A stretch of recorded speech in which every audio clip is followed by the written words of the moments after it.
পালা তো খুব চোটে পাটে লাগছে। Hello hello hello hello. আমার যে প্রশ্ন ছিল আমি কিন্তু খুব খেয়াল করছি, খুব একটা চাপ গেছে। আসলে প্রতিদিন যেই গান যেই কথাগুলি বলি ইউটিউবে নিয়ে এটা ছাড়ে সবাই মুখস্থ হয়ে যায়, এজন্য অনেক একটু বিরক্ত হয়ে যে বয়াতিরা ঘুরে ফিরে খালি একই কথা কয় একই।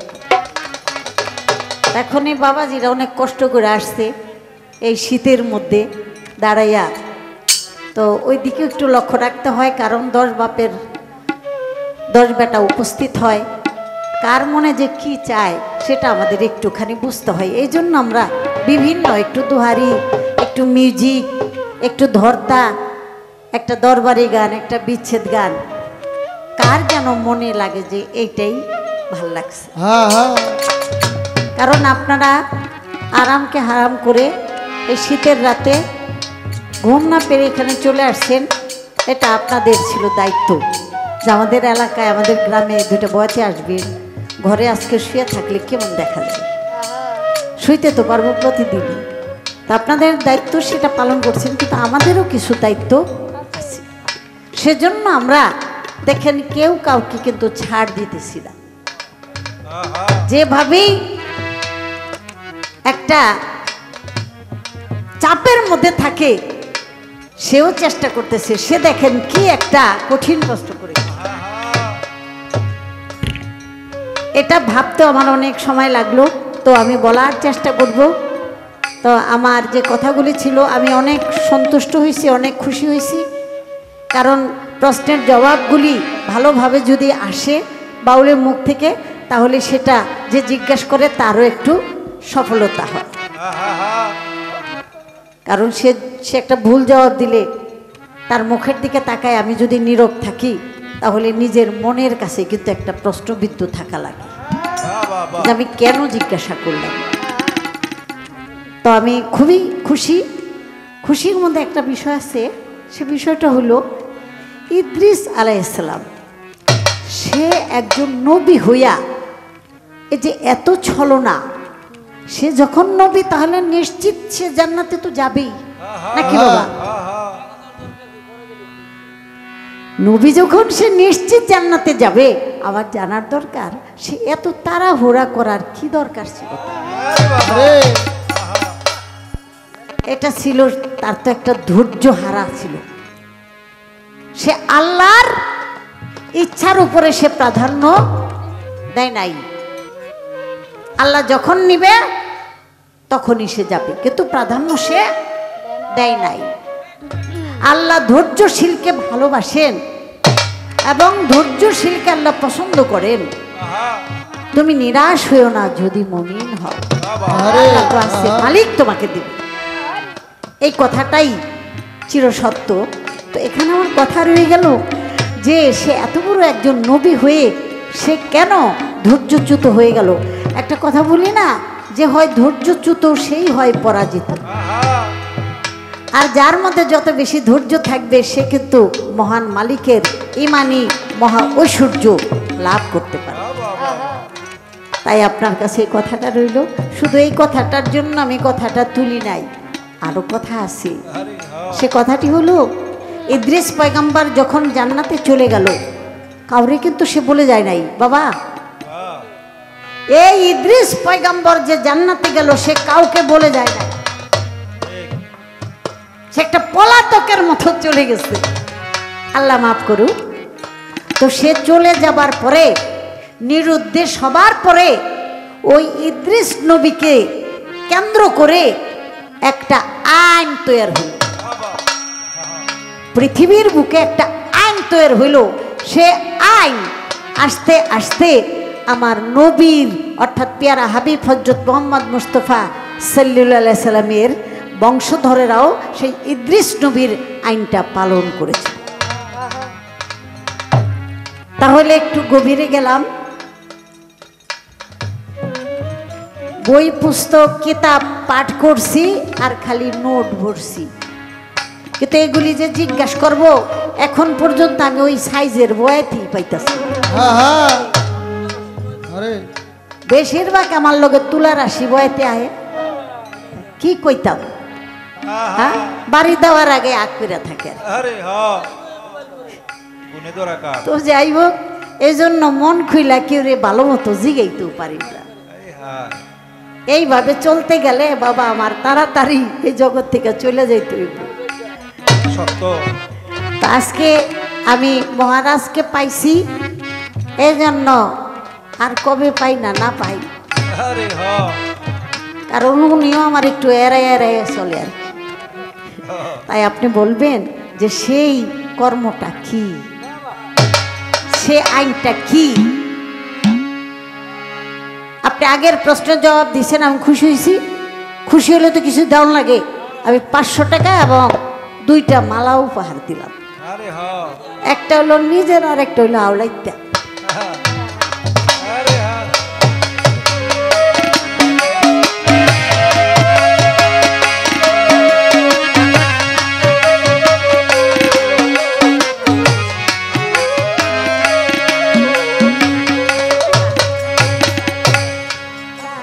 সব মানুষ করবেন জীবিত হাসরের মাঠে, সব মানুষ করবেন জীবিত হাসরের মাঠে, সব মানুষ করবেন হাসরের মাঠে, সব মানুষ করবেন হাসরের মাঠে, সব মানুষ করবেন।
হবে তামা দুঃখ কষ্টের নাই রে সীমা, মাটি পুরে হবে তামা দুঃখ কষ্টের নাই সীমা, মাটি পুরে হবে তামা দুঃখ কষ্টের নাই রে সীমা।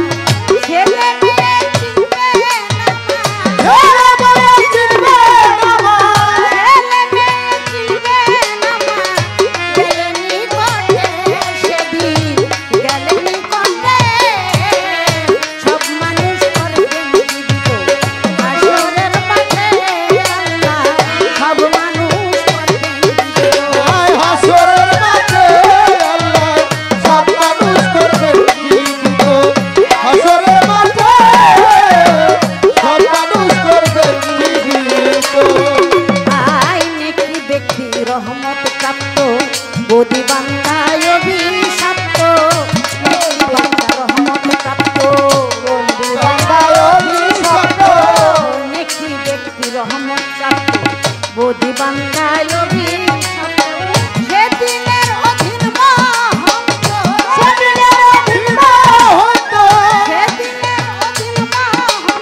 জবাব দিতে হবে।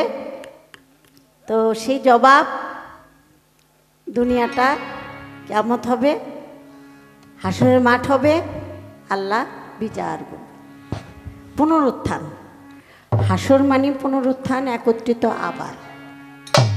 কিয়ামত মানে শেষ, কিয়ামত মানে শেষ। তো কিয়ামতেরও প্রকার আছে। সেই কিয়ামতের প্রকার কি? কিয়ামতে সুগরা, কিয়ামতে কুবরা, নিম কিয়ামত, আরেকটা হলো রোজ কিয়ামত। প্রতিদিনই আমাদের কিয়ামত হচ্ছে। দুনিয়াদারিতেই আমরা কিয়ামত হয়ে যাইতেছি। কিয়ামতের রূপ বলতে পারেন। কিয়ামতের রূপটা কি? কিয়ামতের রূপ হলো পানি। হাসর আর কিয়ামতের সময় হইল 40। কিয়ামত থেকে হাসর এই সময়টাকে বলা হয়েছে 40। কি 40 বছর, 40,000, না 40 কোটি? এটা কিন্তু বলা পরিষ্কার অনেক জায়গায় পাই না। তাই কিয়ামত থেকে হাসর পৌঁছানো, হাসরের রূপ ধরা মাঝখানে হইল 40। তাই যারা নাকি আধ্যাত্মিক নিয়ে গবেষণা, চিন্তা চেতনা করে, তারা বলে যে যেদিন আমার বাবা মায়ের বাসরে আনন্দে মাতোয়ারা হয়ে সে আমাকে ফেলে দিয়ে আসছিল পানির রূপে, এক বিন্দু পানি রূপে আমি মায়ের গর্ভে গিয়ে 40 দিন পর্যন্ত সাঁতার কাটতেছিলাম। আমি কোনো কুলকিনারা সেদিন পাই নাই। এই নাভির চতুর্দিকে প্রদক্ষিণ করেছি।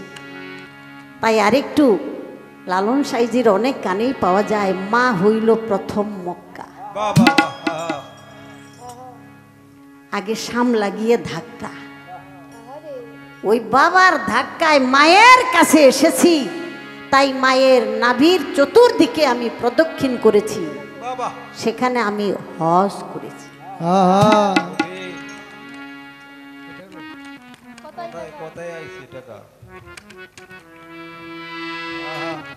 আবার এক বাবাজি তার সেই আধ্যাত্মিকতা রূপের সাথে কিছুটা মিল হয়েছে। আসলে এটাই একটু চক্ষু বন্ধ করলে, একটু যদি আত্মচেতনা বোধ কারো থাকে, তাহলে সে সবই দেখতে পায়। আদি মক্কা মা, সে মায়ের নাভির চতুর্দিকে প্রদক্ষিণ করতে করতে করতে করতে, হজ করতে করতে আমি একটা স্থিরতা লাভ করেছিলাম। এক খণ্ড মা, এক খণ্ড রক্তের আকার ধারণ, রক্ত, সেই রক্তের আকার আবার শুরু হয়ে গেল। করণ ছাড়া, সাধন ছাড়া কোনো মুক্তি নাই। ওখানেও একটা সাধন করণ ছিল। ওই যে মালিকের সাথে যে ওয়াদা করেছিলাম, আমি যেখানে যে অবস্থায় থাকি, আমি যেন তোমাকেই দেখি, আমি যেন তোমাকেই ডাকি, আমি যেন তোমাকেই আশায় থাকি, তোমাকেই ডাকি। তাই মায়ের গর্ভ আমি ওই আমার মালিককেই ডেকেছিলাম। তাই আমি মুক্তির রূপ পেয়েছি। 40 দিন পর্যন্ত রক্তের আকার, আরো 40 দিন পরে এক পিণ্ড মাংস, আর 40 দিন মাংস আকার থাকার পরে যেখানে যা লাগে তাই দিয়া, চোখের জায়গায় চোখ, কানের জায়গায় কান, নাকের জায়গায় নাক, অঙ্গ প্রত্যঙ্গ নিজে আল্লাহ তাআলা আমার স্থাপন করে দিল। আর আমার দেহের মধ্যে কি সংযোজন হলো? আগুন, পানি, বাতাস, মাটি, নূরে সাফা। এই পাশের ভিতরে চলে আসলো 25টা গুণ। আগুনের গুণ যেমন 5টা, ক্ষুধা, তৃষ্ণা, নিদ্রা, আলস্য, ক্লান্ত। মাটির গুণ আসলো অস্থি, মাংস, নাড়ি, ত্বক, লোম। রক্তের আসলো রক্ত, পিত্ত, শ্লেত, লাল, রেত, এটা আসলো পানি থেকে। আর বাতাস থেকে আসলো উপকরণ, চলন, ধারণ, প্রসারণ, সংকুচন। আর নূর থেকে আসলো কুঠি, কণ্ঠ, উদয়, হৃদয়। এই 5-এর ভিতর থেকে 25টা গুণ, আর এই 25 আর 5 হয়ে গেল 30। 30-এর ভিতর থেকে আসলো সেই মহা মালিকের গুণবাচক 7টি স্বভাব চরিত্র। সেটা হলো আলিমুন, কালিমুন, হায়ুন, মুরিদুন, সাবিরুন, কুদিরুন এবং বাসিরুন। সপ্ত সেফাত: ধরণ শক্তি, বলন শক্তি, চলন শক্তি, দর্শন শক্তি, জ্ঞান শক্তি। এই 7টা সেফাতি গুণাবলী আমার মাঝে সংযোজন করা হলো। আর মূলের মূল হইল আলিফ লাম মিম, হা হে হু, আশেক মাসেক এশ। যখন 40 পরিপূর্ণ হয়ে গেল তখনই দুনিয়ার মধ্যে আমাকে মালিক আসার জন্য আদেশ। দুনিয়াটা হইল প্রেমের পরীক্ষা, দুনিয়াটা হইল এক ধরনের জাহান্নাম। এটা আল্লাহই বলেছে, দুনিয়াটা তো জাহান্নাম, দুনিয়াটা তো দুযোগ। দুইয়ের যোগাযোগ যা হয় সেটাই হলো দুযোগ। বেহেশত আর দুযোগ, দুইয়ের যোগ, এটার নামে হইল দুযোগ। অতএব দুযোগে থাইকা তোমরা এত সুখের আশা কি বুঝা করো? বন্ধু শূন্য দেশে এসেছো, এখন তো তোমার বিচ্ছেদ বিচ্ছিন্ন। অতএব তুমি এক ধ্যানে বসে থাকো। ধ্যানে যদি রাজি খুশি হয় তাহলে পরম বন্ধু তোমাকে যেদিন বুকে টেনে নিবে সেদিনই তুমি মুক্তির অবস্থাতে পৌঁছে। আগুন লাগিলে আগুন নিভাই কেমন করে, আগুন লাগিলে আগুন নিভাই কেমন করে, আগুন লাগিলে আগুন নিভাই কেমন করে, মোর আল্লাহ রে প্রেম জ্বালা কি জ্বালা অন্তরে, মোর আল্লাহ রে প্রেম জ্বালা কি জ্বালা অন্তরে, মোর আল্লাহ রে।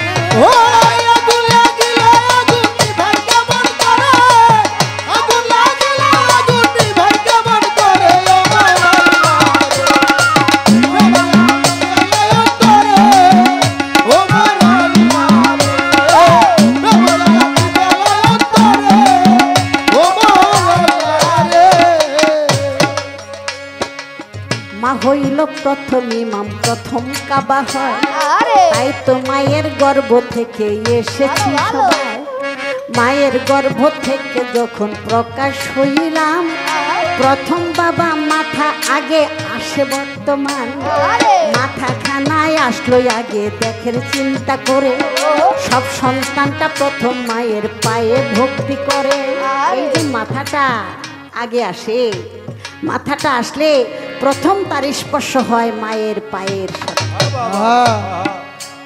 তাই দুনিয়ার মধ্যে সন্তানের যদি কোনো জান্নাতের জায়গা হয় সেটা হলো মায়ের বুক। মা ছাড়া সন্তানের এত বড় মহা আনন্দের জায়গা আর কিছুই থাকতে পারে না। মা হলো নিরাপদ, মা হলো নিরাপত্তা একটা স্থান। আপনি যাই কর্ম করেন, মা যদি একবার কথার কথা আপনাকে ওলি কয়, আমার আল্লাহ কয় তারে আমি ওলি বানাই, যেহেতু মায় কইছি। আমি মায়ের জবানকে কখনো মিথ্যা করি না। তাহলে আমরা কিন্তু এই জায়গাটাকেই খুব কষ্ট দেই, অবহেলা করি। মায়েরে কষ্ট দিয়া, মায়েরে দুঃখ দিয়া আমি কোথায় কোথায় চলে যাই এবাদতের বস্তা আননের লেগা। না বাবা, আল্লাহ জানে তার বান্দায় কি পারে আর কি পারে না। আল্লাহর কাছে গুইন্না গুইন্না সোয়াব আর এবাদতের বস্তা লইয়া গেলে কোনো কাম হবে না। আল্লাহকে পাইতে হলে, খুশি করতে হইলে আল্লাহর সৃষ্টির প্রতি মহব্বত রাখতে হবে। একটা কথা বলে গেরিরা যে এবাদতে জান্নাত মিলে, সেবায় মিলে খোদা। আমার জান্নাতের কোনো দরকার নাই, আমার কোনো দরকার নাই। ওই জান্নাতে যাই আমার লাভ নাই। আমি যারে ভালোবাসি, যার জন্য দুনিয়া এসেছি যাব, আমি যদি আমার সেই বন্ধুরে না পাই তাহলে ওই জান্নাতে যাই আমার কোনো লাভ নাই। তাই আল্লাহ কোরআনে এই ঘোষণা দিয়েছেন, জননীর পদতলে সন্তানের জান্নাত। যেই সন্তান প্রতিদিন মায়ের প্রতি তাকায় মহব্বতের দৃষ্টিতে, আর মনে করে আল্লাহ আমারে এই মায়ের গর্ভে পাঠিয়েছে, আমি ধন্য হয়ে গেছি, মানব কুলে আসছি। মায়ের পদতলে যদি সে পায়ে যদি চুম্বন করে, তাহলে সে যেন প্রতিদিন জান্নাতে স্পর্শ। এর বেশি আর কি আছে বাবা? এর বেশি আর কোনো কিছু থাকতে পারে না। তাই মালিককে খুশি করার মতো একটি কাজ করলেই যথেষ্ট। এবার চলে আসি ওই গানটার কথায়। আরে বসরানগরে বাড়ি রাবি বসিরা, আরে বসি রাবি আয়, আগুন আগুন কইয়া একদিন নামিল রাস্তায়, গভীর রাত্রে আগুন আগুন কইয়া কান্দে উঠে, মানুষজন যারাই আছে তাড়াতাড়ি ছুটে, বালতির মধ্যে পানি নিয়া রাবে আর সামনে, ডাক দিয়া কয় আগুন লাগলো বলো যে কেমনে, কোন বাড়িতে লাগছে আগুন বলো না খুলিয়া, সেই আগুন নিভাইব পানি ঢালিয়া গো, পানি ঢালিয়া গো, পানি ঢালিয়া গো, পানি ঢালিয়া। ওরে রাবেয়া কয় লাগছে আগুন আমার মনের ঘরে, রাবেয়া কয় লাগছে আগুন আমার মনের ঘরে, রাবেয়া কয় লাগছে আগুন আমার মনের ঘরে,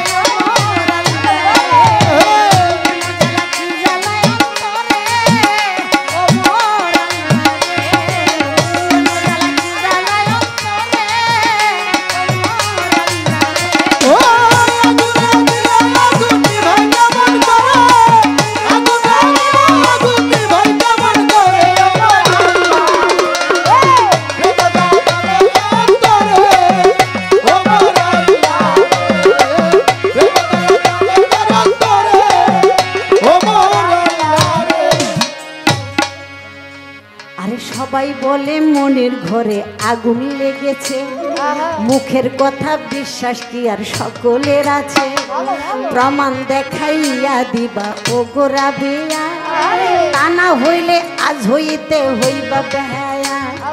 রাবেয়া কয় একটা চাকু হাতে আইনা দাও, তারপরেতে আগুন একটু চোখে দেখে যাও, চাকু এনে দিল যখন রাবেয়ার হাতে, হাতের মধ্যে খোঁচা দিল কৈশবার সাক্ষাতে, হাতের মধ্যে যখন চাকু মাইরা দিল, সবাই মিলে আশ্চর্য কাণ্ড দেখে নিল, চাকু দিয়া পার মারিলে রক্ত ঝরবে হায়, সেইখানেতে রক্ত নাই রে বলতেছি সবাই, আরে পুরা ছালি ঝরঝর করে মাটির মধ্যে পড়ে, পুরা ছালি ঝরঝর করে মাটির মধ্যে পড়ে, আরে পুরা ছালি মাটির মধ্যে ঝরঝরাইয়া পড়ে, ও মুজে লাগি জানায় অন্তরে, ও মোর আল্লাহ রে, মুজে লাগি জানায় অন্তরে, ও মোর আল্লাহ রে, ও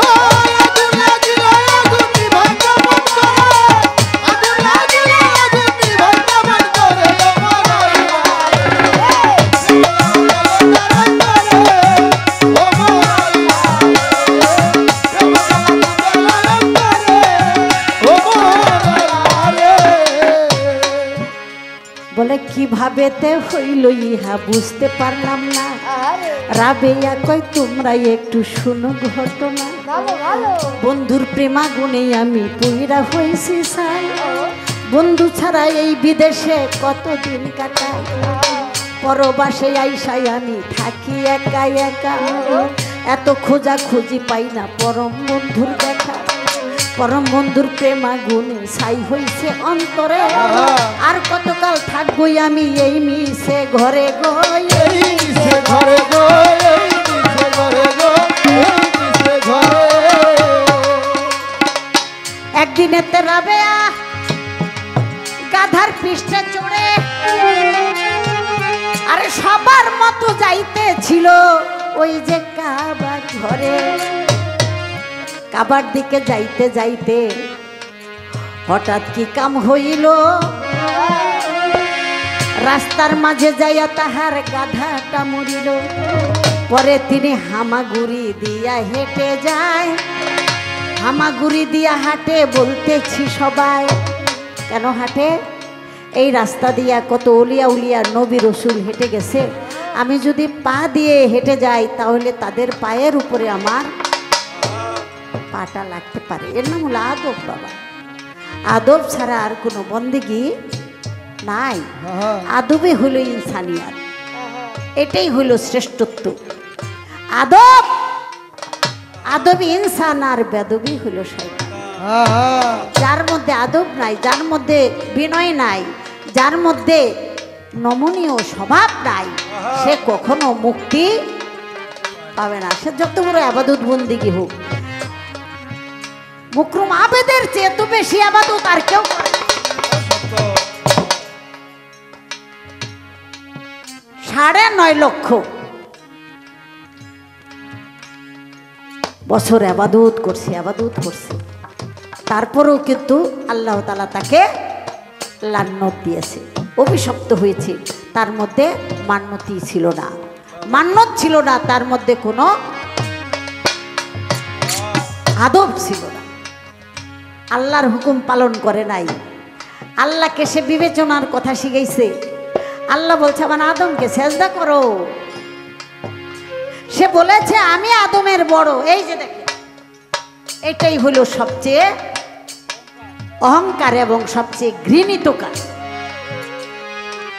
একজনের উপরে আমি যেন প্রাধান্য নিজেকে প্রতিষ্ঠিত করতে চাই, এর চেয়ে বড় অহংকার আর কিছু। আর আল্লাহ এটাকে খুব অপছন্দ করে।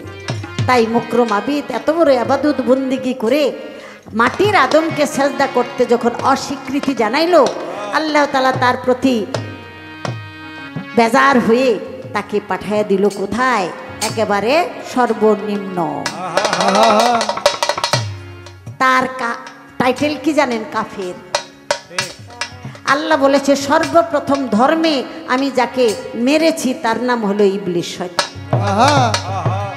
এবং যেই ইবলিস শয়তান যেই মানুষের ভিতরে অসোয়া দেয়, মাথার মধ্যে মস্তিষ্কের মধ্যে এই অন্তরের মধ্যে ইবলিস শয়তান যার আছে, যার অসোয়া আছে, একমাত্র সেই হইল বেয়াদব। অলিয়া উলিয়াকে পছন্দ করে না, মা বাবার কথা শুনে না, মুরব্বীর কথা শুনে না, শিক্ষকের কথা শুনে না, মানে ওই সবচেয়ে বড় বেড়া। কারণ ওর ভিতরে সেই শয়তানি অসোয়া কঠিনভাবে চাপ দিয়া রাখছে। শয়তানে খুব মজা পাইতেছে ওরে লইয়া। বাবারে কই যাইবেন? ওই এত আবাদত কইরা ওই তো একেবারে সর্বনিম্নে পৌঁছায় গেছে গা, ওর কোনো স্থান নাই।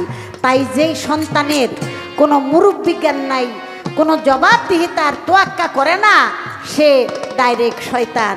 যে নাকি জবাবদিহিতার কোনো জায়গা নাই, সে হলো ইবলিশি চরিত্র।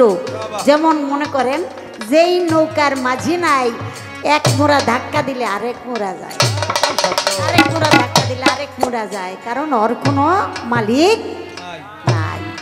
বাজান, এখনো সময় আছে। আমার দয়াল নবী বলেছেন বিদায় বিদায় বিদায়, আহলে বায়াত, আহলে বায়াত এবং পবিত্র কোরআন। আহলে বায়াত মানে আমার আহল অর্থাৎ আমার বংশধরের উপরে তোমরা হাত রেখে বায়াত গ্রহণ করবে। আমরা যারা মুর্শিদের হাতে হাত রেখে বায়াত গ্রহণ করেছি, আমরা মুর্শিদের মাঝে আমরা দেখেছি আমার পেয়ারা হাবিব। আমার রসুল দূরে নাই, আমার খোদা দূরে নাই, আমার আলী দূরে নাই, আমার মাওলা আলী দূরে নাই, আমার মা ফাতেমা দূরে নাই, আমার ইমাম হাসান হোসেন দূরে নাই, তারা আমার মাঝেই বিরাজমান।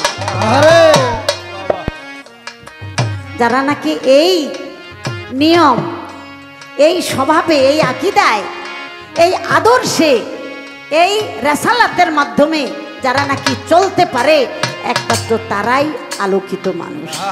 বাবা, অসাধারণ কিন্তু সংখ্যায় কম নাকি?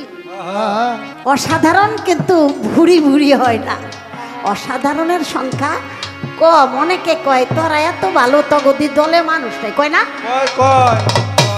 আরে শয়তানের দল একটু বেশি বড় বড় হয়ে যায়। অসাধারণ যেটা অলিয়া উলিয়া, ইমাম হোসেনকে যখন কারবালার প্রান্তরে শহীদ করা হলো, আমার ইমাম হোসেনের দল তো ভারী ছিল না, ভারী ছিল মুনাফিকের দল। আজ পর্যন্ত মুনাফিকের দলে চিল্লাচিল্লি করে বেশি। এজন্য আল্লাহ বলেছে যে দুনিয়ার মধ্যে ধর্ম নিয়া, দিন নিয়া, ইবাদত বন্দিগি নিয়া সুর পেরে ডাকাডাকি, চিল্লা চিল্লি, আনুষ্ঠানিকতা, সামাজিকতা, লৌকিকতা, লোক দেখানো ইবাদত বন্দিগি বেশিরভাগ মুনাফিকেরাই করে।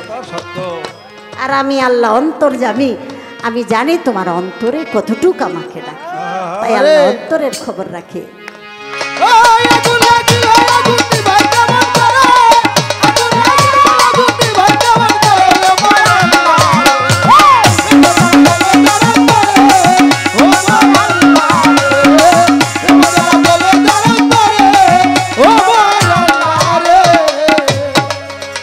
ওরে হামাগুড়ি দিতে দিতে রক্তাক্ত হয়, সমস্ত পথে তাহার রক্ত ঝরে যায়, এমন ভাবে যাইতেছিল ওই যে রাবিয়ায়।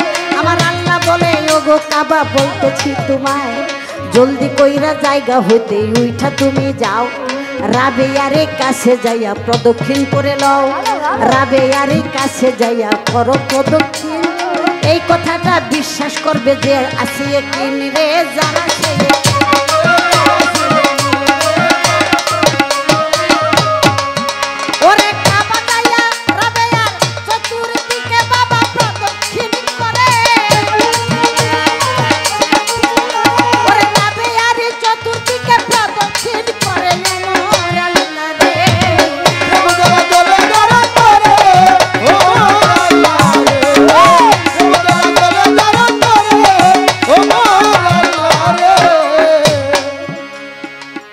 রাবিয়া বলে ও আমার মালিক, আমার পরম বন্ধু, এই ঘর আসলো, তুমি কই? তুমি তো নাই, তাইলে আমি আইলাম তোমারে দেখনের লেগা, আমার কি ঘরে কোনো শান্তি হইব? অনেক বাবা সকল বিয়া শাদী কইরা এক সপ্তাহ থাকে নাই, মাত্র ভালোবাসার একটুখানি আগুন জ্বালাইয়া হাই বিদেশ গেল। তুমি যদি তার একলাই থুয়া যাইবা তাইলে বিয়া করছিলা কি লিগা বাবা? হাই দেখতো না ভুগতো, তুমি দেখাইয়া তুমি গেলা গা। তুমি টাকা পাঠাও, হার পাঠাও, এটা পাঠাও, ওইটা পাঠাও, এগুলি লইলে কি আর শান্তি পাওয়া যায়? শান্তি পাওয়া যায় না। গাছতলায় যদি প্রাণের মানুষ নিয়ে থাকে, এটার মধ্যেও তো সবচেয়ে পরম আনন্দ, জান্নাত। তাই আমার রাবেয়ার তো সেই কথাই ছিল, বন্ধু গো, আমি তোমার ঘরের জন্য লালায়িত না, ঘরের লোভে আমি আসি নাই, আমি এসেছি ঘরের মালিককে পাওয়া। আমার আল্লাহ বলেছে আমাকে যে চায় আমি তাকে মিলন দিই, আমি তার সাথে দর্শন করি। তবে রাবেয়া তুমি অপেক্ষা করো, তুমি অপেক্ষা করো। আমার আল্লাহ বলে, আমার রাবেয়া বলে আমার কোনো বলার কিছু নাই, কারণ তুমি কথা দিয়েছো, তুমি অপেক্ষা করতে নাকি? আমার দয়াল নবীকে এক ব্যক্তি বলেছিল আপনি দাঁড়ান আমি আসতেছি, আমার রাসূলকে দাঁড় করাইয়া 3 দিন তার মনেই নাই। আমরা কিন্তু অনেক এরকম করি বাবা, করি না? রিক্সা দিয়া কই খারা খারা খারা জামু আর আমু খারা, বেচারা তো খারাই থাকে। 2-3 ঘন্টায় এই বন্ধুর বাইক গেছে, বন্ধু আরে বন্ধু আইসো, দুপুরে না খায় কেমনে যাইবা? বন্ধুর লোকে কথা কইতে কইতে ওই যে অসহায় 10টা টাকার লেগা যে একটা মানুষ টানতেছে, তার কথা মনে আছে না? এরকম 2 ঘন্টা থাইকা তারপরে আস্তে আস্তে আল্লাহ তুমি দেখছো হইব না শাস্তি? আরে ভুলে ও যদি ভুল করেন তার প্রায়শ্চিত্ত আপনাকে করতেই হবে।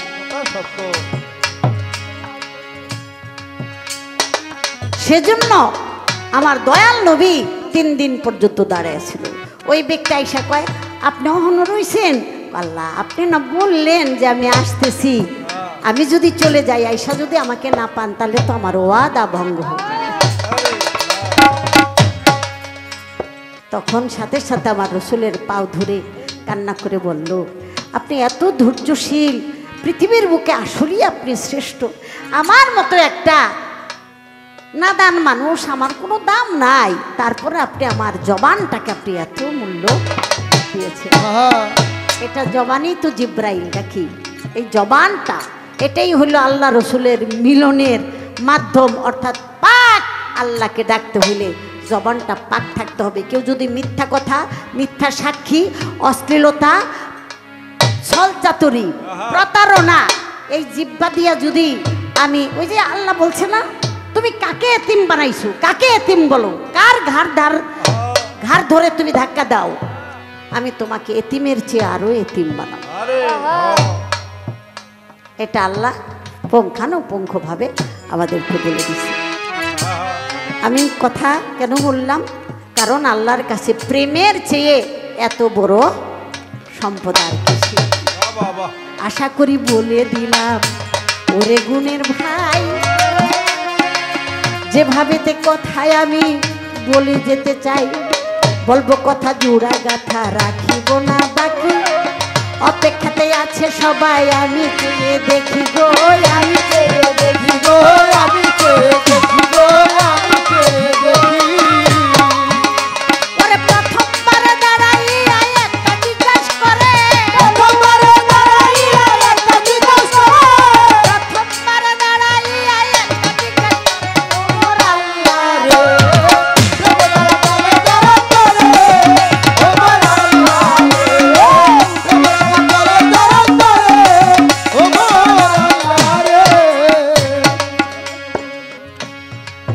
প্রথমবারে প্রশ্ন করছে,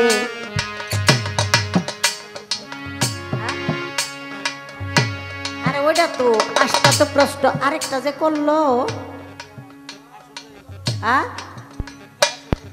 আরে এইটার আগে কি জিজ্ঞেস? প্রথমবারে দাঁড়াইয়া একটা কথাই আমারে জিগায়, সেই কথাটা বলতে হবে, শুনিবেন সবাই।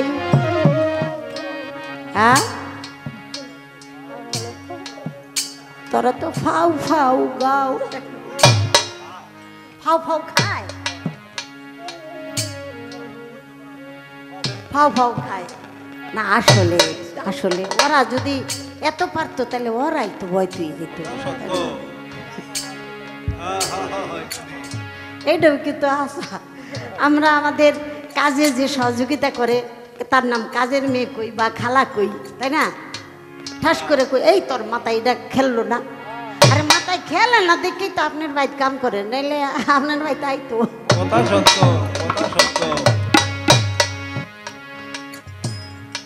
পরেরটার জবাব আমি আগে দিয়া লই, সেই কথাটা শুই না নিবেন নিশান করে সই। সেই কথাটা 4 বার দুনিয়ায় হয়েছে বিচার, এই কথাটা শুই নাই আমার লাগলো একবার হয়েছিল বিচার আমার ইব্রাহিম খলিলের বেলায়। একদিনেতে ইব্রাহিম খলিল বলে, মাওলা গো বলতেছি তোমায়, মাওলা গো আপনি রাগ কইরেন না, গুসা কইরেন না, আমার মনে একটা প্রশ্ন হইল উদয়। আমার আল্লাহ বলে, বলো তুমি, এই তো রাগের কথা না। আমি যদি রাগ করি আমার বান্দাই কি আর বাঁচবো না? আরে আল্লাহ গো, দুনিয়াটা বলে কিয়ামত হয়ে যাইব গা, আবার বলে আপনি বিচার করবেন। তো কবরে থুইলে দেয়া যায় জাররা জাররা হয়ে যায়, মাটিরটা মাটি, সব কিছুই বলতে কিছু থাকে না। আবার কোনোটা পানির মধ্যে ডুবে গেলে গা সব কোথায় চলে যায়, কোথায় আগুন লেগে পুড়া যায়, কোনো অস্তিত্বই থাকে না। তাইলে আবার এই মানুষগুলি বানাইয়া মানে আবার এই দেহটা পূর্ণাঙ্গ হবে, এটা মালিক আমার কেমন জানি, কই কেমন জানি না।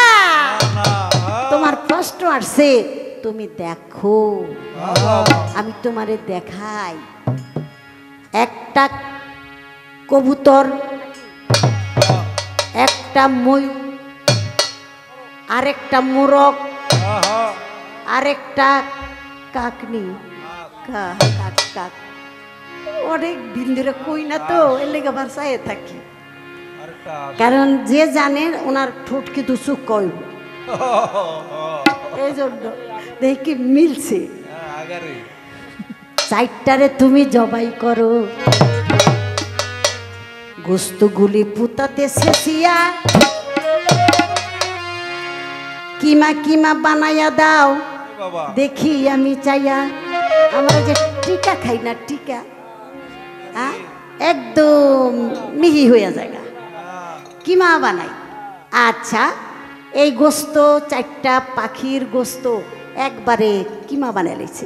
আচ্ছা, কিমা হয়ে গেছে গা। এইবার তুমি পাহাড়ে উঠে চতুর্দিকে ছিটাইয়া দাও। ছিটাইয়া দিল, ছিটাইয়া দিল। এবার বলে তুমি দাও ডাক।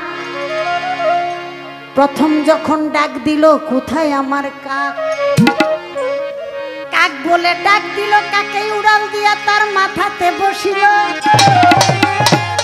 আবার মোরগ বলে যখন নবী ডাক একটা দিল, কুকুরুত কইয়া মোরগ বসিল তার ঘাড়ে। তারপরে তে ময়ূরকে যখনই ডাক পারে, ময়ূর আইসা ঘিরি ঘিরি একটা নাচ শুরু করিল। তারপরে তে কবুতরকে যখনই ডাক দিল, ওরে বাকুম বাকুম বাকুম কইয়া, বাকুম বাকুম বাকুম কইয়া, ওরে বাকুম বাকুম বাকুম কইয়া, ঘরের মধ্যে পড়ল কইয়া, বাকুম বাকুম বাকুম, ওরে ঘরের মধ্যে পড়ল কইয়া, বাকুম বাকুম বাকুম কইয়া। আরে এই তো একবার হাসরের বিচার আল্লাহ করে, এই তো একবার হাসরের বিচার আল্লাহ করে, এই তো একবার আল্লাহ হাসরের বিচার করে।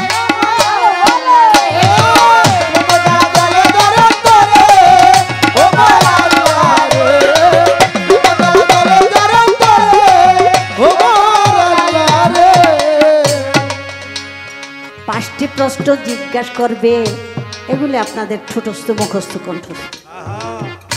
আল্লাহ জিজ্ঞাসা করবে, কি জিজ্ঞাসা করবে? তোমরা কি দোষী না নির্দোষী? এই প্রশ্নটা করবে একদম সর্বপ্রথম। সরকার আমার এইটা জিগাই, একবারে প্রথম যেটা জিগাইব ওইটা কিন্তু সরকারে জিগাই নাই। সরকারে জিগাইছে দ্বিতীয় পাঠ, একটু আগুয়া জিগাইছে আমারে, একটু আরামে রাখার জন্য। তো আয়সা যখন সিরিয়াল পড়ছে, সিরিয়ালটা কই দিই, প্রথম জিজ্ঞাসা করবে তোমরা কি দোষী না নির্দোষী? তো একদল বলবে যে আমরা দোষী। আচ্ছা তোমরা থাকো। আরেকগুলো না নাম নাম কোনো তাই করি, আমরা একবারে নির্দোষ। আচ্ছা তোমরা সামনে আসো। ওই ওই দলের জিগাইব যে পৃথিবীর বুকে পাঠাইয়া তোমাদেরকে সুন্দর একটা যৌবন দিয়েছিলাম, সেই যৌবনটা তোমরা কোন পথে ব্যয়? সুন্দর একটা যৌবন দিছে না, একটা জোয়ার, একটা পাওয়ার, একটা শক্তি। কোরআনে আল্লাহ বলে যৌবন যার যুদ্ধে যাওয়ার সময়, সেই যুদ্ধ কোন যুদ্ধ? লাডি লইয়া মাথা ভাড়া বাড়ি, এটা এটা হলো নিজের নফসের সাথে জিহাদ। বাবারে, কাম ক্রোধ লোভ মায়া মত মাৎসর্য, এই 16টি পশু যেই খারাপের খারাপ, যখন এটি উদয় হয় দুনিয়ায় আর পাপের কথা মনে থাকে না, খালি করতেই মনে চায়, করতেই। তাই এই 6টা রিপুকে কন্ট্রোল করতে হবে। কন্ট্রোল করতে হলে আপনার শক্তি লাগবে, আপনার পাওয়ার লাগবে। ওই যৌবনের শক্তি দিয়া আপনি রিপুগুলিকে, 6টা রিপুকে আপনার কন্ট্রোলে, আপনার নিয়ন্ত্রণে, আপনার অধীনে যদি আনেন, তাহলে কোনোদিন আপনাকে লোভী, আকাঙ্ক্ষা, দুনিয়ামুখী কামনা বাসনা এটা করাইতে পারবে না। লোভ লালসা কামনা বাসনা পরশ্রী কাতরতা, পরশ্রী স্ত্রী না কিন্তু, অনেকে কয় স্ত্রী, না না না, পরশ্রী। শ্রী মানে পরের সৌন্দর্য দেখে আপনি আপনার কিন্তু ঘুম নাই, আছেন এক পদের মানুষ। আপনার পাশের বাড়িতে ভাই দুতলা দালান বানাইছে, এটা তো শুকরিয়া আলহামদুলিল্লাহ, আমাকে গ্রামের একটা শুভ হয়ে গেছে। কি কথা, আমি তো চাই আমাকে গ্রাম ভরে খালি দালানো দালানো, আমার গ্রামটা আলো হয়ে যাবো সবাই, আর তাদের ভিতরে আফসোস থাকবো না, আল্লাহ রে দালানে শুলে জানি কি আরাম। এটাই তো কথা রাখি, কিন্তু অনেকে প্রশ্ন তুলে কইতে বানাইছে বুঝি না, মনে হয় কি আকাম জানি করে। আছে না এক পদের বাটপার, হ্যাঁ, চোরের মন পুলিশ পুলিশ, হ্যাঁ ও যে আকাম করে আরেকজন এইটাই মনে করে। তাই এটা হলো লোভ লালসা, হ্যাঁ, তারপরে হলো রাগ। এই রাগ রে খাইতে হইব, হজম করতে হইব। মাথায় একটা বাড়ি দিছে, দে বাইরা, আমার মালিক আছে, যা করণের হ্যাঁ করবো, আমি তো আমার নাই, মাথা আমার নাই, হ্যার মাথায় বাড়ি দিস, হ্যাঁ যদি মনে চায় তোরে শাস্তা করবো, আর মাফ করলে করে দেবো আমার। এটাই তো কথা। একটু ভুল বোঝাবুঝি হয়েছে, আপনি কথা বন্ধ করে দিলেন, সেও কথা বন্ধ করে দিল, এটা হয় না তো। তাহলে আপনার বিচার তো আপনিই করলেন, আল্লাহ যেই বিচার করবো সেই বিচারের দায়িত্ব যদি আপনি নিজেই লন, তাহলে আপনি আল্লাহ আল্লাহ হয়ে গেলেন না, তাহলে শিরকে হইতেছে না। কইরেন না প্রতিহিংসা, প্রতিশোধ কইরেন না, প্রতিশোধ লইয়েন না। আপনি প্রতিশোধ লইবেন, আপনি জানেন হ্যাঁ কত শাস্তির কাম করছে, আপনি 2-4টা সরথাবুর দিলেন, বাড়ি বুড়ি দিলেন, হ্যাঁ তো এই বাড়ি খাওয়ার আরো বেশি কাম করছে। অতএব আপনি প্রতিশোধ লইয়েন না, হ্যাঁ আপনি চাইরা দেন, হ্যাঁ এই দেখেন কেমনে করে, খালি চোখ দিয়ে আপনি দেখবেন, আপনি সহ্য করতে পারবেন না। আল্লাহ রে কি করছো তুমি, যখন আল্লাহর লাগা যায় যে আমার দুর্বলকে, আমার অসহায়কে, আমার মজলুমকে তুই আঘাত করেছিস, তুই জালিম হয়ে গেছিস, তোর পিছনে আমি তোর চেয়ে বড় জালিম পাঠাই দিই।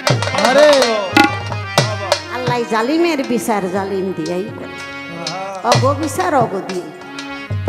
এই জন্য আমি কথাটা বললাম, এই যে রাগ, লোভ লালসা, পরশ্রী কাতরতা, মদ, মদ মানে মদত, মদত মানে ইন্ধন, মন্দ কাজে ইন্ধন যোগানের যে চরিত্রটা।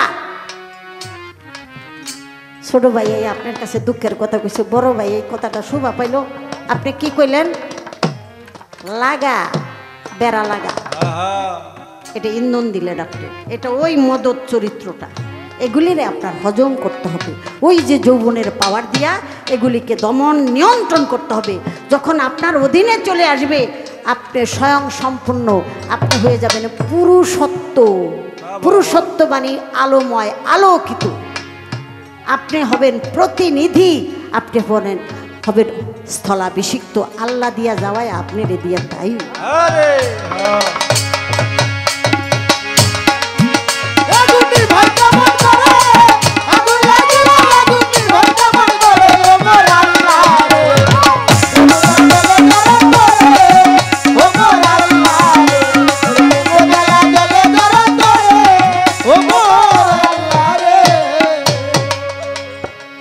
যৌবনটাকে কোন পথে করলা তুমি ব্যয়, সঠিক পথে চালাইছো কিনা জিগাইব খোদায়। দিয়েছিলাম সুন্দর জীবন, তুমি জীবনে করেছো কি, এই জীবনে ভালো কাজ তুমি করছো নি। তাই আল্লাহ বলেছে যুবকের 1 ঘন্টা ধ্যানে থাকা, আল্লাহকে স্মরণ করা, আর আমাদের মতো বৃদ্ধ মানুষ যদি আমরা 40 রাত্রিও ধ্যানে থাকি, আমাগোটা বেশি আল্লাহ পছন্দ করে না। কারণ রস থাকতে বস করতে, নাইলে খসখস করে। আমার গহনা আছে কি আর রাখুন কি, তাই না? যেই ঘরে ধন ওই ঘরে তো দুশ্মন, এই জন্য বেড়া করে টাইট করে ফাইট করো না। যেই ঘরে ধন নাই ওই ঘরে বেড়া ঘুরে থাকলেই কি, এই জন্য বলা হয় কি যৌবনকাল, যৌবনকাল তখনই মালামাল রাখতে হয়, খেয়াল দিতে হয় দেয়াল যাতে ঢুকতে না পারে। এই সময়টাকেই আল্লাহ সবচেয়ে দৃষ্টি দিতে বলছে। দেখেন কি কথা জিগেছে, এমনি নাসুন না ভুরি আরো দিছে ঢোলে বাড়ি। আমি কি না কইয়া পারি? জীবনে তুমি কি করেছো? তুমি কি মানুষের কল্যাণের উদ্দেশ্যে পা বাড়াইছো নাকি অকল্যাণে? একটা মিছা কথার সাক্ষী দিয়া 5 লাখ টাকা কামাইছো। 5 লাখ টাকায় তুমি কয়দিন খাইবা বাবা? তোমার টাকার ঠেকা জীবনও যাইব না। শরীরের মধ্যে যদি একটা বিষ ফোড়া হয়, এই ফোড়া কাটতে লাগিয়া যাবো গা 10-20 লাখ। একটা সেদাই যথেষ্ট 7 রাজার ধন বাইরে। মিশার মধ্যে কোনো শক্তি নাই।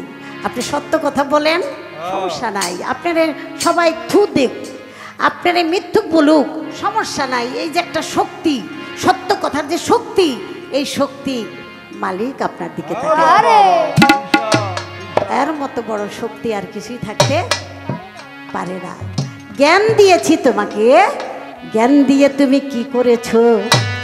জীবনটা পরিচালিত করেছো কি? জ্ঞান দ্বারা তুমি মানুষকে সুপথ দেখাইছো কি? জ্ঞান দিছে শিক্ষিত হইলাম, আমি বড় ম্যাজিস্ট্রেট, আমি একজন আমিন জমি। হাই রে, যেই বাটপারের বাটপার লেখাপড়া করে মানুষ এমনই হয়। হ্যাঁ, একটা লুঙ্গি চুরি করে লয়ে যায় কেন নয়া আর ডিউটি বাই গেলান। আর এই চোরগুলিতে যে জায়গা জমি চুরি করে একজনের আরেকজনকে দিয়া দেয়। হ্যাঁ গো, পিছে পিছে আমরা করি সার কইয়া সারের ঘরে সার করস কি রে? মাডি চোরের বিচার জাররা জাররা হবে। আল্লাহ বলেছে যে হক নষ্ট করে, শরীর ঠকায়, একজনের জমি আরেকজনকে দিয়ে দেয়, একটু শক্তিশালী টাকার লোভে পইরা তুমি এক গরিবের সম্পদ লুণ্ঠন করেছো, জাররা জাররা করে বিচার হবে। হাসরের মাঠে তোমার গলার মধ্যে আগুনের মালা দেওয়া হবে। ওই আগুনের মালা তুমি খুলতে চাইবা, আর আগুনের টুকরাই কইব কেন, আমি তো দুনিয়ার জায়গা জমি, আমি তো সেই মাটি, যেই মাটির জন্য তুমি ভাইয়ের মাথা ফাটাইছো, ভাইরে কেস দিয়া মার্ডার করে লাইছো, বইনেরে ঠকাইছো, মাইয়ারে ঠকাইছো। হ্যাঁ, মাইয়াই নি সম্পদ লয়ে জায়গা, এর লেগা তুমি পোলার আগে লেখা দিয়া বই রইছো। বাটপার, এর চেয়ে বড় বাটপার আর কে থাকতে পারে? তুমি তোমার অঙ্গ থেকে যেই সন্তান হইছে, এই জন্যই তো সে তোমার খণ্ড, তোমার অংশ, এই জন্য তো তোমার অংশীদার সে, তাই না বাবা? আমার অংশ থেকে তোমার সন্তান, তাহলে আমার অংশীদার তো তারাই হবে। আমি কেন বেইমানি করলাম? আমি কেন তার অভিভাবক হইয়া, বাবা হইয়া আমি কেন আমার সন্তানকে ঠকাই? আমি আমার অঙ্গের প্রতি আমি অবিচার করেছি। অতএব যারা যারা করে বিচার হবে দুনিয়ায় আমি দেখছি। মাইয়া গো দেয় নাই, যখন নাকি বিছানায় পড়ে গেছে, হাগামোতা করতেছে, পুতের বউ কইতাছে এই বুইরাই যদি এই বাইর থাকে আমি থাকুক না। গেডিটা ধইরা ফালাইয়া দিয়েছে কই শালি বাবার মাজারে ব্যানের মধ্যে। লগে একটা মোবাইল আছিল, আরেক বাটপারে দেখা কয় হায় আমার চাষা লাগে দেন, আমার ওই দেন, আমার ভাইগুলোকে একটু রাগ হইছে, হ্যাঁ এর লেগে ফালাইছে, দেন আমার ওই দেন। আস্তে করে সিভার মধ্যে নিয়ে মোবাইলটা নিয়ে হে বাটপারে গেছে। এটা হইল ফল। ফল দুনিয়ায় আল্লাহ বলছে যে তোমার কর্মই তোমাকে বুঝাইয়া দিবে যে তোমার জায়গাটা কোথায়, তোমার আগামীতে স্থানটা তাই তোমার কর্ম দ্বারাই তুমি নিজে গঠন।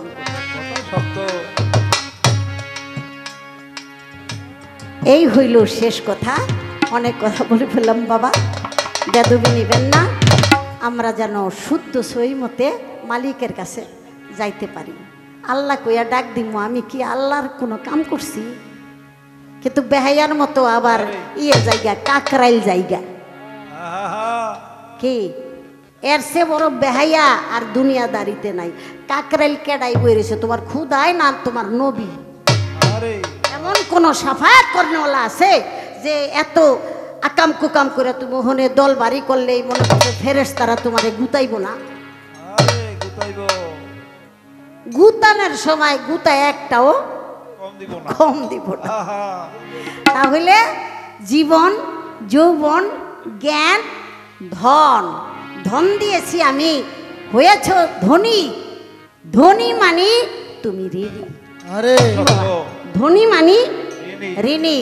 ওই ধন তোমার না, এটা তোমার প্রতিবেশী, তোমার আশেপাশে যারা আছে, তোমার রক্ত ভক্ত খেসি গেতি সবাই সেই ধনের উপরে তাদের হক আছে। অতএব সেই হক যদি তুমি পরিপূর্ণভাবে আদায় না করো তাহলে অবশ্যই বিচার তোমার হবে। বাংলাদেশে বিশাল একজন ধনী ছিল। করোনার সময়, করোনা হয়েছে, ডাক্তারে বলছিল, ডাক্তার আমার একটা ইঞ্জেকশন দেন, আমার জানি একটু ভালো লাগে, আমি সব সম্পদ আপনারে দিয়ে দিব, আমার একটু ভালো লাগানোর একটা ব্যবস্থা। ভালো লাগাইবা মাইনসেরে তুমি ভালো লাগতে দিছো? তুমি কতজনের ঘর ছাড়া করছো, কতজনের ঘুম কাইরা নিছো, কতজনের ভিটা মাটি হারা করছো। হ্যাঁ, তোমার শরীরের মধ্যে পশমে পশমে মানুষের অভিশাপ। এজন্য হযরত নিজামুদ্দিন আউলিয়া রহমতুল্লাহ আলাইহি তার দরবারে বাদশা গেছিল। বাদশা যায় কয়, আপনার নাম শুনছি অনেক ভালো মানুষ, তো একটা কাজ করেন, আপনি আমার কাছে যা চাইবেন আমি তাই দিব। মানে মনে করছে যে ফকির মানুষ কইব বলে আমারে 2-4 খান দরগার ঘর বানাই দিয়া যান, হ্যাঁ এইটা ওইটা দিয়া যান, এইটা বুঝি চাইব। তো নিজামুদ্দিন আউলিয়া বলতেছে যে বাদশাহ আমি যা চামু তাই আপনি দিবেন? কয় হ, আমি চাইতাছি আপনি আর কোনোদিন আমার দরবারে আইবেন।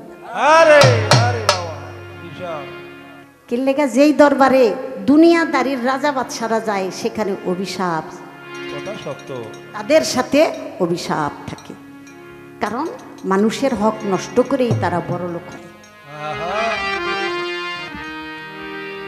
হালাল কামাই দিয়া একটু দালান বানানো জানের কিছু থাকে না, বড় কষ্ট। যারা বানায় তারাই কেবল বুঝতে পারে।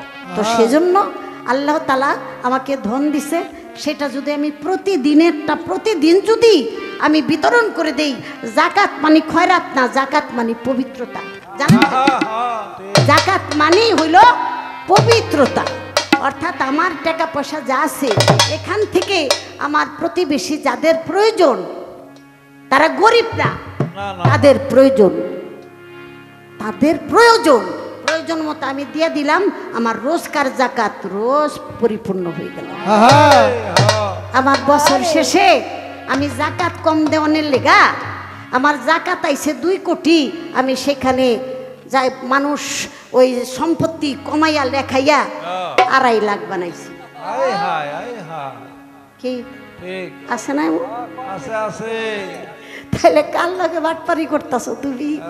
আর যেই হক গরিব দুঃখীর মানুষের, যেই হক তোমার প্রতিবেশী আশেপাশের, তাদেরটা না দিয়া তুমি যে তোমার পকেটে রাখলা, তোমার নিজের যেটা সেটার সাথে রাখলা, তোমার সবই হারাম হয়ে গেল। বাবা, 1 বস্তা চাল রান্না করলে ভাতের মধ্যে 1 ফোঁটা যদি 20টা পড়ে তাহলে সব ভাতই কিন্তু নষ্ট হয়ে যায়। যাই হোক, আবার বাবাজি জাহাঙ্গীর পেশাব কানে কানে একটা কথা বলছে, আমি সেই কাজই করব, কারণ আমরা পুরো পেয়ে গেছি পোলাপাটের কথাই শুনুন লাগে। আসলে অনেক সময় আউলা জাউলা হইয়া জায়গা, কিন্তু ওরা হইলো থামাইয়া রাখে। তো আমি একটা কথা জিজ্ঞাসা করি না, জিজ্ঞেস করলে কেমন দেখা যায়, কারণ ছোট মানুষের ছোট কথা জিগায়, ওই তো ছোট না, বড় বড়, দেখবেন যে কি অবস্থাটা হয়, স্টেজে নাও খাইতে পারে। লক্ষ্য করেন, তাই পৃথিবীর বুকে এমন দুইজনের মিলন ইতিপূর্বে একবার হয়েছে, এমন দুইজনের মিলন ইতিপূর্বে একবার হয়েছে, তাতে কিয়ামত হয় নাই, কিন্তু সামনে আবার যখন মিলন হবে তখনই কিয়ামত হবে। কঠিন লাগতেছে না? কঠিন একবারে, আমার কাছেই লাগতেছে, মাথাটাই কঠিন। আপনি বলবেন তারা কারা? একবার মিলন হইল তখন কিয়ামত হইল না, আবার যখন মিলন হবে তখন কিয়ামত হইল। আপনি এই কথাটার জবাব দিবেন, আমরা সবাই মিলে শুনবো। আমার মহন্ত বাবা আব্দুল সাত্তার মহন্ত বাবা, সেই বিক্রমপুরের একজন কদম মস্তানের রুহানি সন্তান আশিকান ছিল, সে আমাদের জন্য অনেক মহামূল্য বাণী রেখে গেছে। তার মধ্যে এই গানটি যে কত জনপ্রিয়, বাপরে বাপ, অনেক। এই গানটি করে আমাদের সেই পরশালী দেওয়ান আমার পরশ ভাই চলে গেছে আপন দেশে, মানে কত বড় নাম, যে মানে সে যেইভাবে গাইছে আর যেই সুন্দর লাগছে, সবার মুখে মুখে এই গানটা ছিল। বলা হয়েছে ভালো মন্দ উপার্জনে গড়া এই সংসার, ওরা পাপ পুণ্যের ধার ধারে না।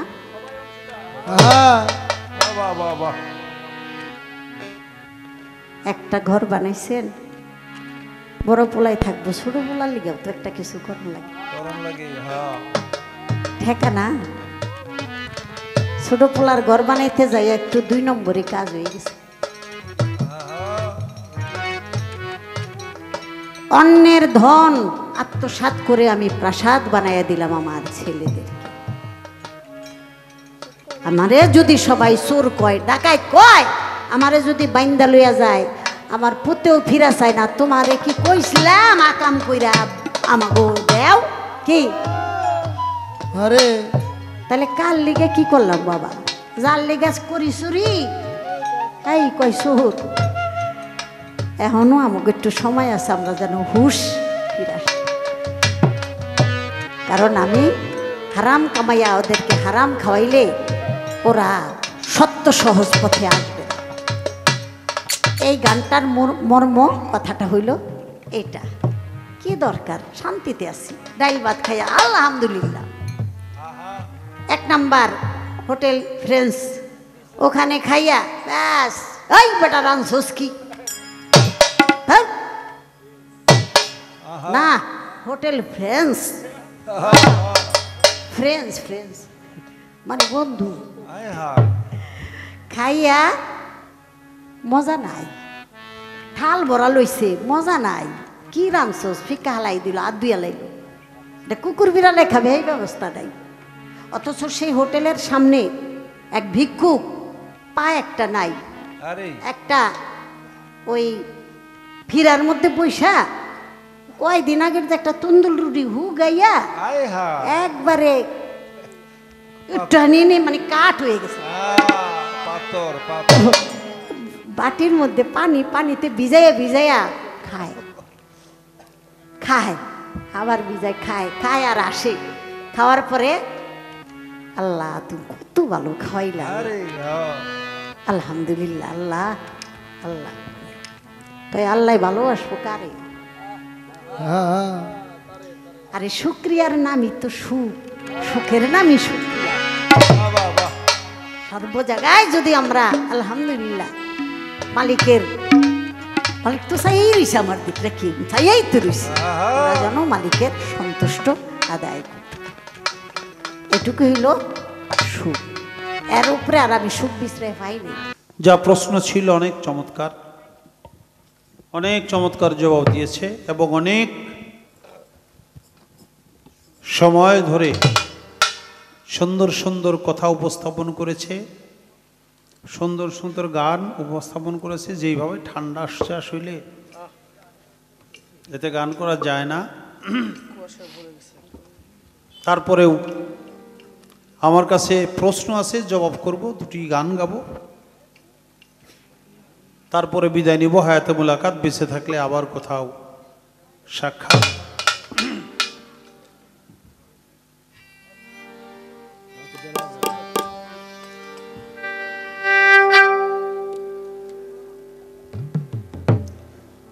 নবীগণ তো জান্নাতে যাবেই, তাহলে ইদ্রিস নবীর একেবারে তর সইল না, কোনো ধৈর্য ধরতে পারল না। আল্লাহ তো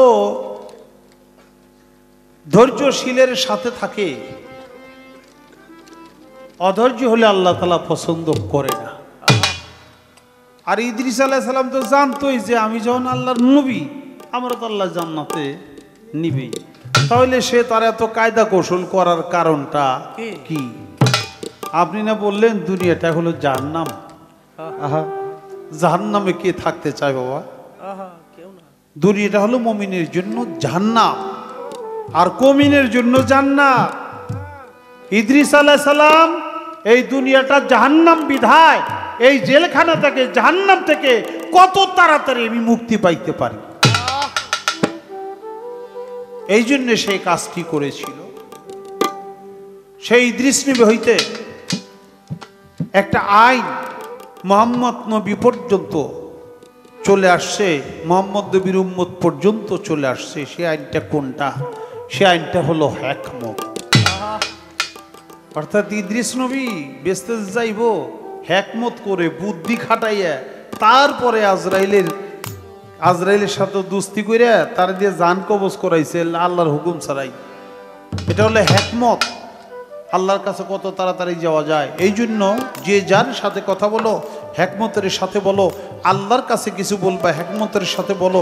কারণ হলো তুমি যখন মোনাজাত তোলো, রাব্বানা জালামনা আনফুসানা ইল্লাম তাগফির লানা ওয়া তারহামনা লানা কুনান্না মিনাল খাসিরিন। আল্লাহ তুমি আমাদেরকে ক্ষমা করে দাও। আল্লাহ হইছে, আল্লাহ ক্ষমা করতে আল্লাহর কাছে ক্ষমা চাইছে, তারপর আবার কয় আল্লাহ আমাকে যদি তুমি ক্ষমা করে দাও তাহলে তোমার কোনো কম পড়বো না, তোমার কোনো ক্ষতি হবো না। এই যে ক্ষতি হবো না, এটা একটা হিকমত। আল্লাহকে একটা কৌশল করে হিকমতের মাধ্যমে বান্দা তার গুনাহগুলো ক্ষমা চাওয়ায়। তেমনি করে সেই হিকমত ইদ্রিস নবী থেকে চলে আসছে, যেহেতু সে হিকমত করে জান্নাতে প্রবেশ করেছে। কিয়ামত হবে গো, কিছুই নাহি রবে গো, থাকিও সাবধানে মানুষ রাখিও স্মরণে, থাকিও সাবধানে মানুষ থাকিও সাবধানে।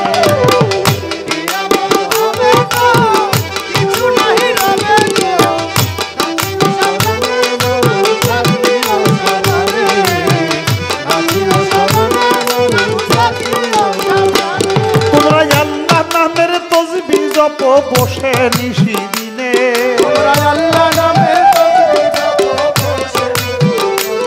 আরে আল্লাহ নামের তসবিহ জপ বসে নিশি দিনে, থাকিও স্মরণ। কিয়ামত হবে গো, কিছুই নাহি রবে গো, থাকিও সাবধানে মানুষ রাখিও স্মরণে। কিয়ামত হবে গো, কিছু নাহি রবে গো,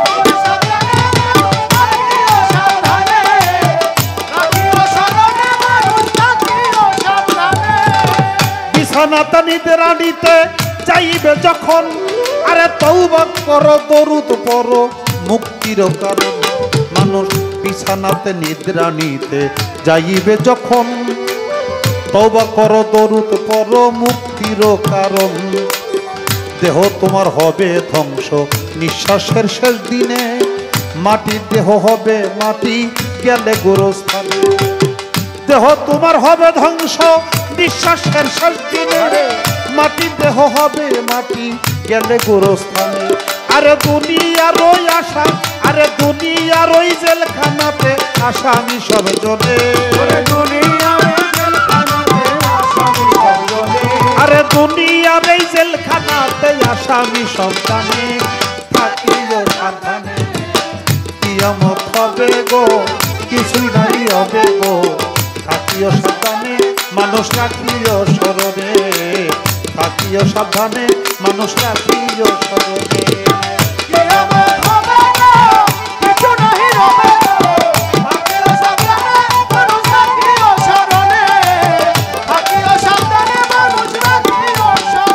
ও বাজান, ঘুমটা হলো মরা।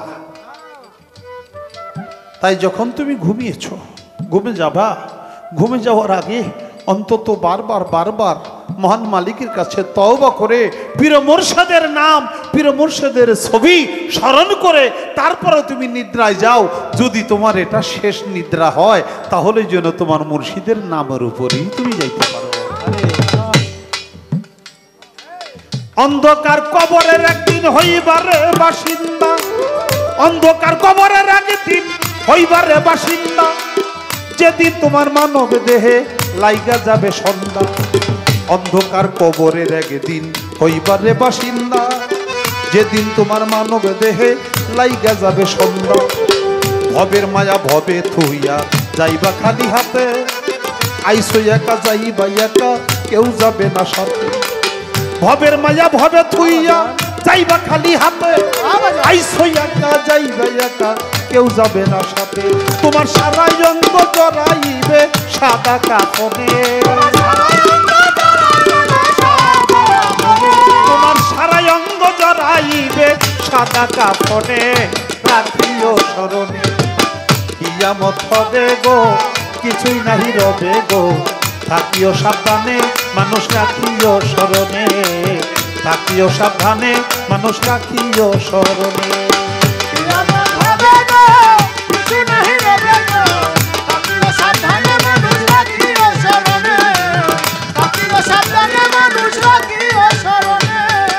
কিসের আশা কিসের বাসা সবই হবে শেষ, খাসা ভাঙ্গাই উড়লে পাখি ছাড়তে হবে দেশ। কিসের আশা কিসের বাসা সবই হবে শেষ, খাসা ভাঙ্গা উড়লে পাখি ছাড়তে হবে দেশ। পরে থাকবে জায়গা জমি শখের বেটা বেটি, যাদেরকে ভাবতেছ তুমি ভবিষ্যতের লাঠি। পরে থাকবে জায়গা জমি ভবের, পরে থাকবে জায়গা জমি, পরে থাকবে জায়গা জমি শখের বেটা বেটি, যাদেরকে ভাবতেছ তুমি ভবিষ্যতের লাঠি। পরে থাকবে জায়গা জমি শখের বেটা বেটি, যাদেরকে ভাবতেছ তুমি ভবিষ্যতের লাঠি। আবুলের জীবন মাটি হাসির চান্দি হবে, আবুলের জীবন মাটি হাসির চান্দি হবে। রাখিও স্মরণে কিয়ামত হবে গো, কিছুই নাহি রবে গো। থাকিও সাবধানে মানুষ রাখিও স্মরণে, থাকিও সাবধানে মানুষ রাখিও স্মরণে।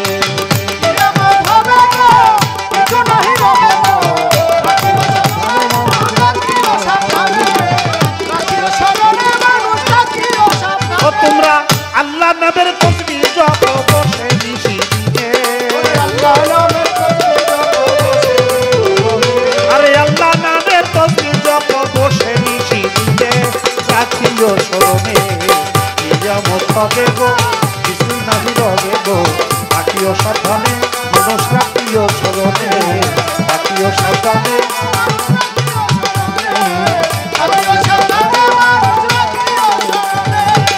আমার কাছে এবার একটি করে জিজ্ঞাসন, আস্তে ধীরে কথার জবাব দিতে হয় এখন। কোন দুইজনের মিলনে কিয়ামত হইবে, আগের মিলনে হয় নাই সেই কথা ববে। আগের মিলনে কেন হইল না আমি জানতে চাই, ওই দুইজন কারা কারা বলো দেখি ভাই। এইটা হইল আসমানের সবারে দেই কইয়া, চন্দ্র আরো সূর্য দুইটার যাবে মিলন হইয়া। চন্দ্র সূর্য মিলন হবে সবারে জানাই, শুধু মিলন হইলে কিয়ামতটা হবে না রে ভাই। মহরমের চাঁদ থাকবে সবারে দেই কইয়া, তারিখ থাকবে 10 তারিখ দলিলে যাই কইয়া। তারপরেতে শুক্রবার ওই 10 তারিখে হবে, ওই সন্ধ্যার সময় বাবা বলিব সবে। চন্দ্র আরো সূর্য দুইটার একটাই আর একটার ঘর্ষণে যাবে মিলন হইয়া, তাতে পৃথিবীটা কিয়ামত করবে আল্লাহ শাই কিবরিয়া। আগেও একবার হইয়াছিল সবারে জানাই, সম্ভবত 2000 সালে, সবার মনে আছে তাই মনে হয় 2000 সালে 5ই মে। হ্যাঁ 2000 সালে 5ই মে মানুষ সব ঠেইলে মসজিদ করে যাইতেছে। মসজিদ আর কোনো জায়গা নাই, মানে বাসা বাড়ি সব ছাইরে মসজিদ যাইতেছে। কিরে ভাই তোমরা বেকি মসজিদে কয় আজকে কিয়ামত হইব, কিয়ামত হইব, আর বাঁচার কোনো কায়দা নাই। কারণ জ্যোতির্বিদরা বলছে যে এই চন্দ্র এবং সূর্য এই দুইটাই একটা আর একটাকে গ্রাস করবে, এই গ্রাসে এই পৃথিবীটা চোরমার হয়ে যাবে, কিয়ামত হবে। আবার ওটা মহরমের চাঁদি ছিল, কিন্তু বার শুক্রবার, শুক্রবার ছিল না, শুক্রবার ছিল, সবই ঠিক ছিল, সবই ঠিক ছিল। কোনটা জানি একটা ব্যামিলা ছিল, কোনটা জানি একটা ব্যামিলা ছিল, একটা মিস্টেক হয়েছিল। হ্যাঁ, কারণ এটা নবী করিম সাল্লাল্লাহু আলাইহি ওয়াসাল্লাম বলছে কিয়ামত তখন হবে ওই যে আকাশের চন্দ্র এবং সূর্য এই দুইটার মিলন হবে যেদিন, সেই দিন। সেই দিন কোন দিন? সেটা মহরমের চাঁদ। মহরমের চাঁদ হইলে হবে না, 11 তারিখ 9 তারিখ হইলে হবে না, ওটা 10 তারিখ হইতে হইব। শুধু 10 তারিখ হইলে হবে না, এটা শুক্রবার হইতে হবে। তো কেমনে কেমনে কি হয়েছে এই বিজ্ঞানীরা কয়ে দিছে, ব্যাগ মানুষ ঠেইলে গাঠটি বুকসা থুইয়ে টাকা পয়সা সব কিছু থুইয়ে এরা মসজিদে দিচ্ছে। কয় মসজিদে যান কেন? যারা জীবনেও নামাজ পড়তে জানে হেরাও যায়। কিরে ভাই মসজিদে যাও কেন? কয় কিয়ামত হয়ে যাব শুনতেছি, যদি হয় বরুণ তো লাগবে, তাহলে মসজিদে যে মূল্য কইতে পারো আল্লাহ তোমার মসজিদে মরছি, তুমি আমাকে মাফ করে দাও। রঞ্জিত গেছিল ওই দিন।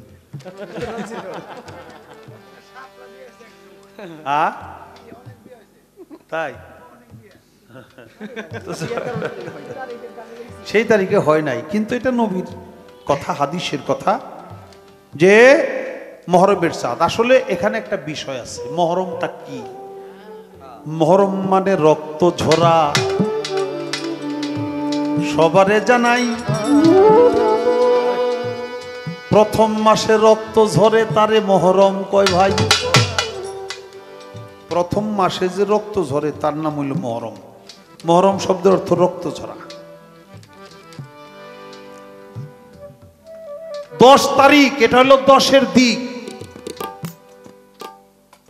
পূর্ব পশ্চিম উত্তর দক্ষিণ অধ ঊর্ধ্ব অগ্নি বায়ু ঈশান নৈরাত, এলো 10-এর দিক। আমরা পড়ি না, 1 চন্দ্র, 2 পক্ষ, 3 নিত্র, 4 বেদ, 5 বান, 6 ঋতু, 7 সমুদ্র, 8 বর্ষ, 9 গ্রহ, 10-এর দিক। আমরা পড়তাম আগে এটা 10-এর দিক, মানে 10-এর দিক। এটা 10-এর দিক মানে আর কোনো দিক বাকি থাকবে না, সে 10-এর দিক। এটা 10 ইন্দ্রিয়, 10-এর দিক।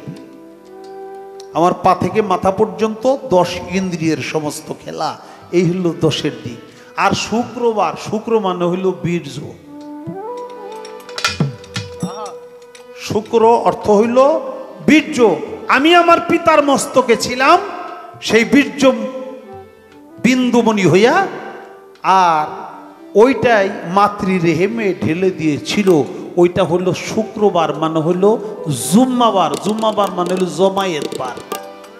1 ফোঁটা শুক্রাণুর মধ্যে লক্ষ লক্ষ প্রাণশক্তি থাকে, তার একটা বা 2টা জন্ম নেয়, বাকিটি ধ্বংস হয়ে যায়।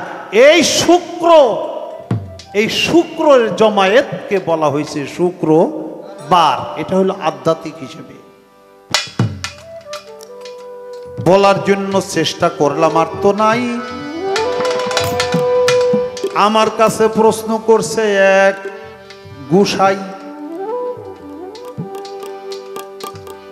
আরাফাত চাঁদের মুরিদ মনে হয়, হ্যাঁ আরাফাত চাঁদের মুরিদ গাউসুল আজম বরিয়াবার দরবারে আমার দাদা জানের বলছে, আমরা তো কাবার দিকে কেবলা করে নামাজ পড়ি। কাবার যিনি ইমাম তিনি কোন দিকে কেবলা করে নামাজ পড়ে? কাবায় তো চতুর্দিকে নামাজ পড়ে সবাই, কিন্তু যিনি ইমাম তিনি কোন দিকে কেবলা করে নামাজ পড়ে? কাবার যে ইমাম সে হলো মদিনাতুল মুনওয়ারার দিকে কেবলা করে তারপরে নামাজ পড়ে। কারণ সারা পৃথিবীর কেবলা কেবলায়ে কাবা, কাবার কেবলা মদিনাতুল মুনওয়ারা। আমি একটু পানি দাও।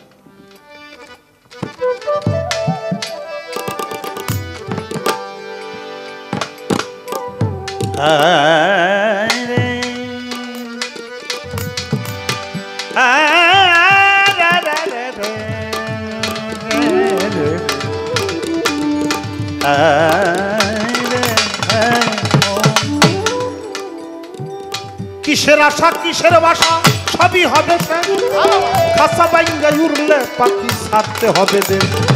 কিসের আশা কিসের বাসা সবই হবে শেষ, খাসা বাইঙ্গা উড়লে পাখি ছাড়তে হবে দেশ। পরে থাকবে জায়গা জমি শখের বেটা বেটি, যাদেরকে ভাবতেছ মানুষ ভবিষ্যতের লাঠি। পরে থাকবে জায়গা জমি শখের বেটা বেটি, যাদেরকে ভাবতেছ তুমি ভবিষ্যতের লাঠি। পরে আবুলের এই জীবন মাটি হাসি কান্দি হবে, আবুলের এই জীবন মাটি হাসি কান্দি হনে। রাখিও স্মরণে কিয়ামত হবে গো, কিছুই নাহি রবে গো। রাখিও সাবধানে মানুষ, রাখিও স্মরণে।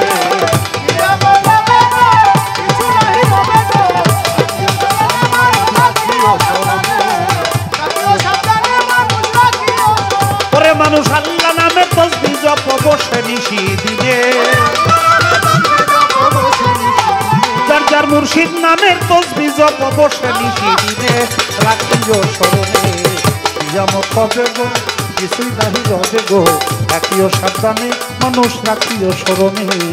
রাখিও সাবধানে মানুষ, রাখিও স্মরণে।